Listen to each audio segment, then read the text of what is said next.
E aí, pessoal, tudo bem? Mais uma vez, Percy Geografia, aqui com vocês no Atualidades do Terra Negra. Atualidades tanto para as provas de geografia, também para aumentar o seu repertório na tão famosa redação. Hoje, dia 16 de maio de 2024, ontem, dia 15, nós tivemos a notícia envolvendo a tragédia no Rio Grande do Sul.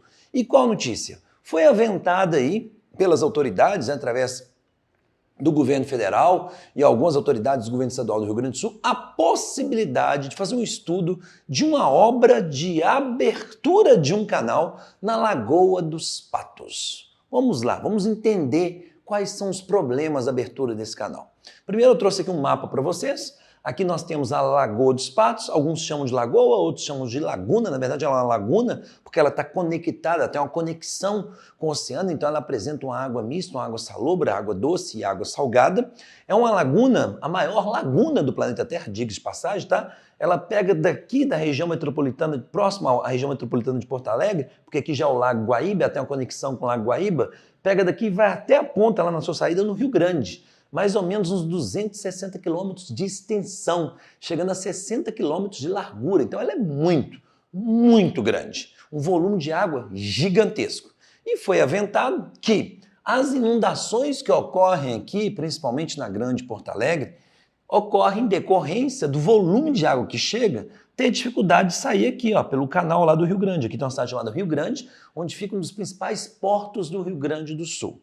Então, alegou-se isso, que essa saída é uma saída muito estreita, não está dando vazão para o volume de água que está chegando, a água fica presa aqui e acaba que aprisiona a água aqui, que colabora para intensificar as inundações ali. Ali que eu falo, no Lago Guaíba. Bem, qual que seria a solução proposta? Solução proposta, abrir um novo canal, criar uma conexão aqui, um canal mais largo, para aumentar a vazão dessa água para o oceano.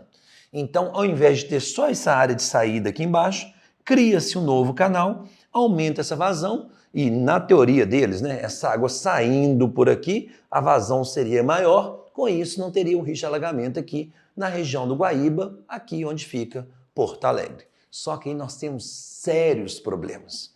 Qualquer intervenção feita no litoral vai acarretar problemas. Por quê? Porque existe um equilíbrio muito tênue entre o que ocorre no continente e o que ocorre no litoral. Lembrando que os rios levam para o oceano o que a gente chama de sedimentos. Esses sedimentos possuem sedimentos tanto matéria orgânica como matéria inorgânica. Quando esses sedimentos chegam aqui no oceano, que a gente chama de bacia receptora, esses sedimentos são trabalhados pelos agentes da bacia receptora, pelas ondas, pelos ventos, pelas marés, que vão dispersar esses sedimentos ao longo da costa, o que a gente chama de deriva litorânea dos sedimentos. Um processo muito importante para a formação das praias. E quando a gente fala praia, eu estou falando daquela areia, da planície marítima próxima ao mar. E as praias funcionam como uma espécie de escudo que vão ditar o equilíbrio entre o oceano e o continente. Lembrando que o oceano o tempo todo ele está promovendo ali a abrasão marinha, através das ondas, dos ventos, das marés, o desgaste é constante. Então, a praia funciona como um anteparo para essa erosão marinha. Esse processo de deriva litorânea de sedimentos guarda uma relação muito forte, nós chamamos de formação de praias. Qual que é o problema se eu promovo uma intervenção nessa faixa aqui? Eu trouxe dois exemplos para vocês. Um exemplo, por exemplo, ocorreu lá na foz do Rio São Francisco. O Rio São Francisco nasce em Minas Gerais e deságua lá entre Sergipe e Alagoas. Ao longo da história, várias usinas hidrelétricas foram construídas ao longo do São Francisco. Se você constrói usina, você faz um muro. Esse muro retém sedimentos. A quantidade de sedimentos que chega aqui não é igual no processo natural de equilíbrio. Se falta sedimentos, o mar avança. Porque se falta sedimentos na foz do rio, falta uma proteção para o continente naquele ponto. E o mar consegue avançar. Tanto é que hoje, próximo à Foz de São Francisco, nós temos um problema seríssimo, porque da Foz de São Francisco, se você adentrar 50, 60 quilômetros no próprio Rio São Francisco, a água já é salobra. Nós fizemos um vídeo no Rio São Francisco, nós explicamos esse processo que a gente chama de cunha salina, que é o avanço dessa água salgada sobre a água doce. E isso inviabiliza completamente a utilização da água para consumo humano e para atividade agrícola. Um problema seríssimo na Foz de São Francisco e tem a ver com intervenções no continente. Agora, por outro lado, se você... Aqui eu promovi a retenção de sedimentos, o avanço do mar. Mas se eu promover o desmatamento, se eu desmatar muito e chegar muito sedimento nesse rio, e o rio levar muito sedimento para a foz, você tem um acúmulo de sedimentos maior do que a capacidade da deriva litorânea de dispersar. Se chega mais sedimentos do que a bacia receptora consegue dispersar, os sedimentos começam a acumular. E aí é muito comum o avanço de dunas, um processo que a gente verifica também aqui no Brasil, um exemplo didático, a foz do rio Mucuri, no sul da Bahia. Então tudo é uma questão de equilíbrio. Se você retém sedimentos, falta sedimento aqui, o mar avança. Se você desmata tudo, sobra sedimento, avanço de dunas. A questão do equilíbrio é a questão da quantidade que chega ser dispersado pela deriva litorânea. Por que esse canal está sendo tão criticado lá no Rio Grande do Sul?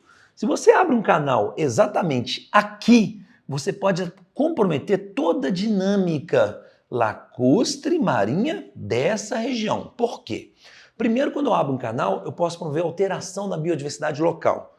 Como assim? Existem espécies de peixes, de crustáceos, que são adaptadas a esse ambiente, que mistura essa água salgada com essa água doce. Então, essa água mista aqui é um ambiente em equilíbrio para eles. Se você cria a ascensão de mais água salgada aqui ou mais água doce avançando, você vai desequilibrar completamente. Isso mexe diretamente com as populações locais, que dependem fundamentalmente da pesca. Um outro problema sério é a erosão marinha, porque se aqui chega muito sedimento, ou se chega pouco sedimento, pode faltar aqui embaixo. E se falta sedimento, o mar avança. E olha só que detalhe interessante. Se você cria uma saída aqui, pode faltar água aqui embaixo.